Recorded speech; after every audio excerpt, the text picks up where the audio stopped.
चला मंडळी, आज बनवूयात पांढऱ्या चवळीची सुकी भाजी. तर इथे एक कुकरचा डबा घेतलेला आहे. त्याच्यामध्ये एक कप पांढरी चवळी टाकून त्याला स्वच्छ धुवून घेतलेला आहे. त्याच्यानंतर त्याच्यामध्ये चवीनुसार मीठ टाकायचं आहे आणि आवश्यकतेनुसार शिजण्यासाठी पाणी टाकून कुकरमध्ये हा डबा ठेवून 3 ते 4 शिट्ट्या काढून ही चवळी व्यवस्थित अशी शिजवून घ्यायची आहे. त्याच्यानंतर गॅसवरती कढई ठेवायची आहे. 3 ते 4 चमचे तेल टाकून अर्धा चमचा जिरं टाकायचं आहे. एक कांदा बारीक चिरून टाकायचा आहे. ताजा कढीपत्तासुद्धा टाकायचा आहे आणि 8 ते 10 लसूण पाकळ्या ठेचून टाकून याला व्यवस्थित भाजून घ्यायचं आहे. त्याच्यानंतर त्याच्यामध्ये मीठ टाकायचं आहे. मीठ व्यवस्थित अंदाजाने टाका, कारण चवळी शिजताना सुद्धा आपण मीठ टाकलेलं होतं. त्याच्यानंतर टोमॅटो टाकायचा आहे, तो सुद्धा व्यवस्थित भाजून त्याच्यामध्ये हळद टाकायची आहे आणि 1 चमचा लाल तिखट टाकायचा आहे.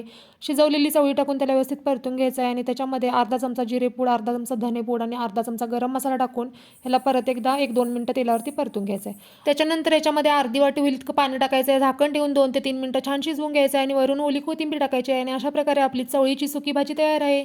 नक्की ट्राय करा आणि हो, रेसिपी आवडल्यास चॅनलला सबस्क्राईबसुद्धा करा. धन्यवाद.